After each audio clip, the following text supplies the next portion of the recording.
Alright, welcome back to By the Grace of the Gods, Anime Review, episode number 9.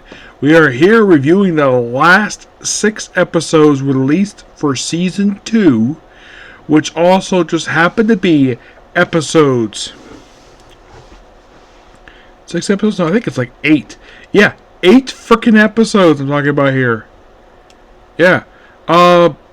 Well, basically, in a way, there's a lot of stuff happens. Let's talk about basically 21, which is interesting. This in particular does not focus on Ryoma. It focuses on,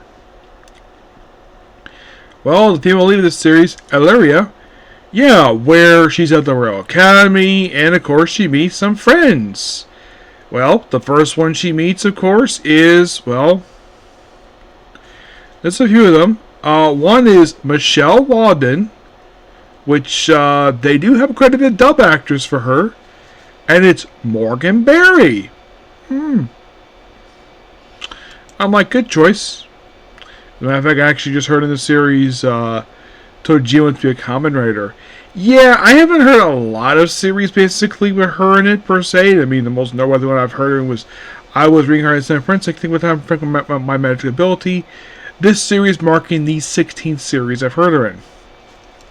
Where she is, I believe she's the daughter. No, there was one other character here. There was a Baron's daughter here.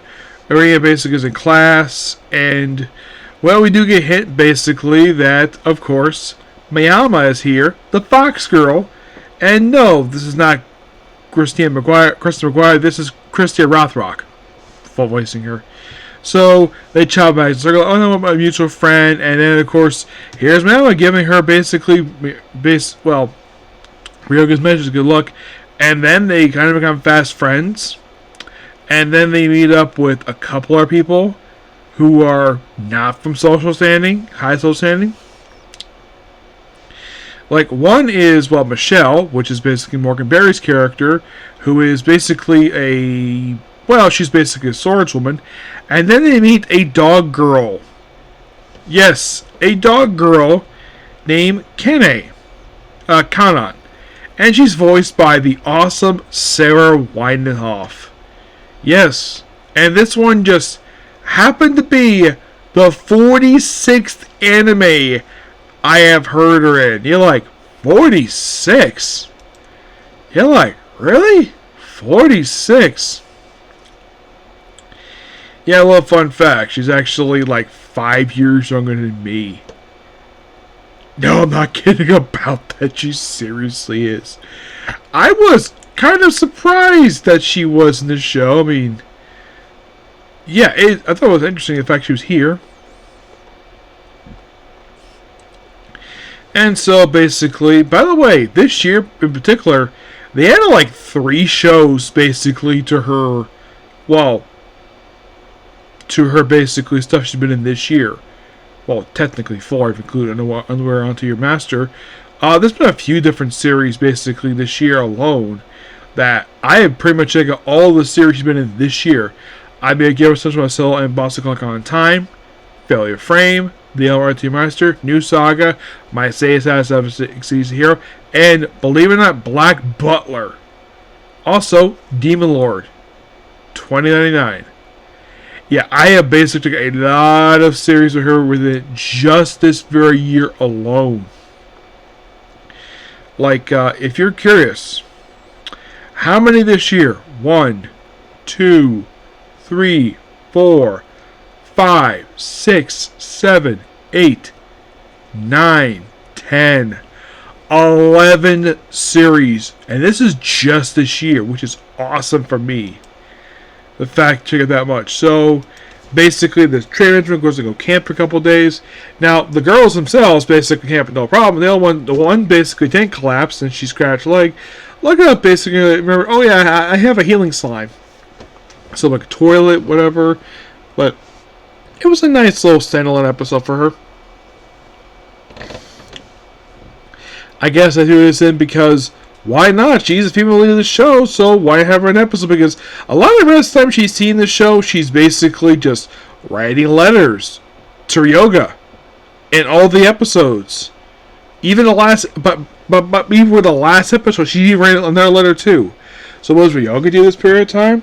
Let's see. He, well, after spending time in Gemo, actually, he basically goes back home, and then he goes to another town to pick out a magical item gathering, whatever.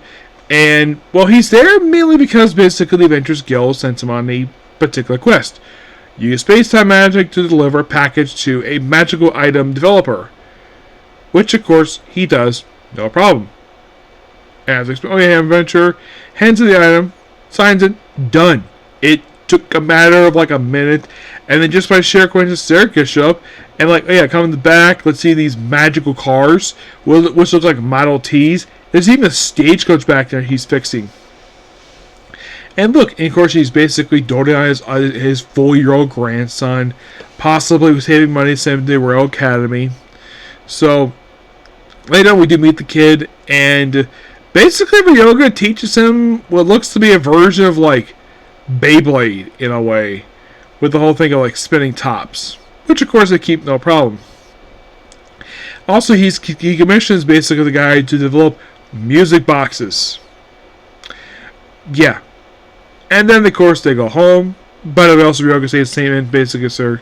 And they go home, and of course, let's bring back basically, let's have the remaining episodes right after this. Basically, have Ryoga build up this festival that takes up to like the last episode of the season. So, then he goes with basically the popular adventures. One, of course, is Maya Kaoriel's character, where she's like doting on him. I kind of think basically either she likes him or she basically dotes on him like a little brother, because she keeps constantly hugging him. Yeah, and so she spends time with him. I think this is probably the first time they actually did anything with her the whole series like this. So basically, the killing tree monsters. Yep. Which they do, of course, is the Elo tree turns out inside basically was like when they get to it, of course, Ryoga basically kills it because of his slimes being pure iron. Because dark magic can affect the pure iron for reasons. Yeah. Then, of course, basically, like, they have to eliminate the tree, eat some food. And then pretty much basically we also see these kids, which they met in a previous episode.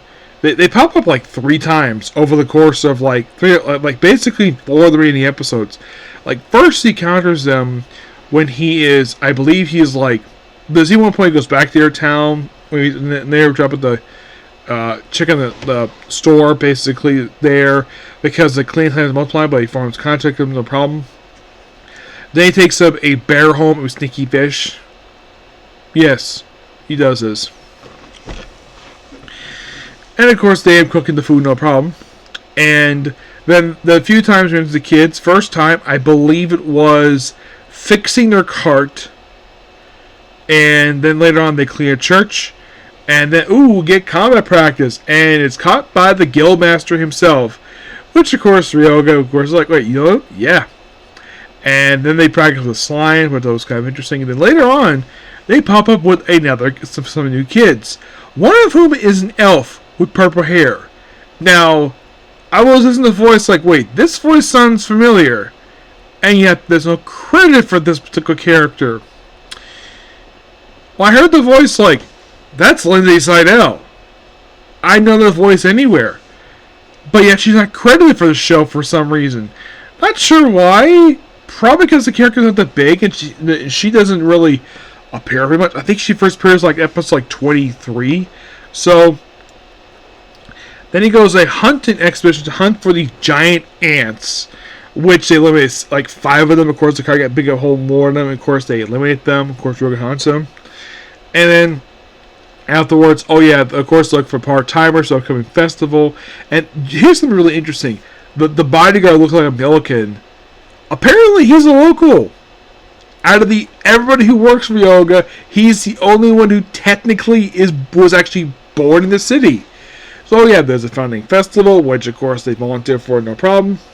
And they build a stall. Of course, Ryoga's a little too much. Of course, demanded he rest. Of course, Maya wants to try more of his cooking, but he was busy with this troupe involving sculpting an ice sculpture. Yes, a freaking ice sculpture, which he does and keeps it in a freezer. Yes, because it's ice. Of course, you keep it in a freezer. Like, I'm surprised basically he managed up a version of a freezer on the show. And the fact he has a winter coat. Yeah, and then of course, just by sheer coincidence, the merchant he met in Lawful, he comes by on his dragon to drop off food because Maya asked for it. And they're like, hey, why don't we basically sell this at a stall? Oh, and just by funny coincidence, apparently Maya's house has got a sign with a picture of a cat on it because, she's a cat girl. And her whole thing, a lot of the time, in these later episodes, she starts using cat buns. Just because. Yeah. By the way, not the first not the first cat girl I've come across where in anime where she's like very interested in the main character but not in love with him. Last time being, I kid you not, the day life of a middle-aged online shopper, except that cat girl had purple fur with only like a pink face, pink hands. While in the case of this one, this has orange fur. Kind of reminds of a calico. Yes.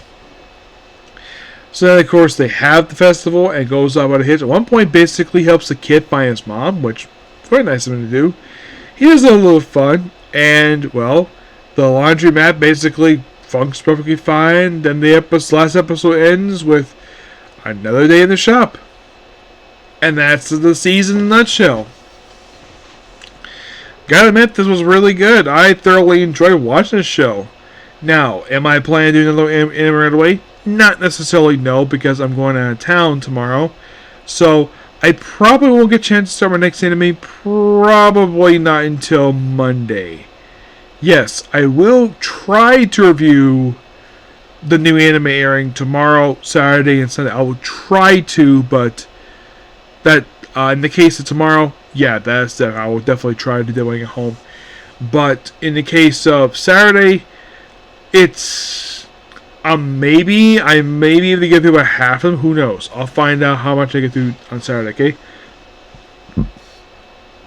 Excuse me. So that's pretty much it for the video. Please be sure to like, comment, subscribe, to notifications. I'll see you tomorrow for one video. Okay.